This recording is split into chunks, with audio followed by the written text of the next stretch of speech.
ও strawberry আলো ভাই, এটা এদিকে শোনেন। আরে কি অবস্থা ইয়াসিন ডাক্তার যে, ভালো আছেন তো? আসসালামু আলাইকুম ভাই। আরে ডাক্তার সাহেব, আপনি আলু চিকিৎসা করতে করতে আবার এই স্ট্রবেরি এই এলাকায় আসছেন কেন? এ ভাই এ কথা বলেন না। আলু ব্যারি স্ট্রোক যত রুগী ছিল স্ট্রোক করা, চিকিৎসা করে লাস্টে টাকা পাওয়া যায়নি। কারণ ওরা যে আলু আবাদ করে যে টাকাটা রোজগার করে সে টাকা তো ওরাও পাচ্ছে না, তো ডাক্তারও কি দিবে? তাই আমি এখন মনে করতেছি, শুনলাম যে স্ট্রবেরি চাষ যারা করছে এরা নাকি পকেট গরম।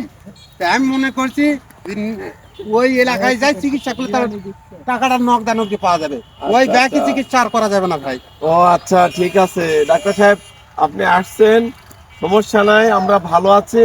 স্ট্রবেরি চাষ হলো লাভজনক চাষ। আপনি আসেন, ইফতার করবেন, স্ট্রবেরি খাবেন, তারপরে যাবেন, ইনশাল্লাহ আমরা ভালো আছি। দেখ ভালো লাগলো যে স্ট্রবেরি খাওয়া যে পুষ্টিকর গুণটাও এর ভিতরে আছে, আবার টাকাও গরম। তো অযথা কিসের জন্য আলু লাগায়? ওকে আসলে নাই লাজ লজ্জা শরম। তো দেখ আর কিছু বলি না। ধন্যবাদ, ধন্যবাদ।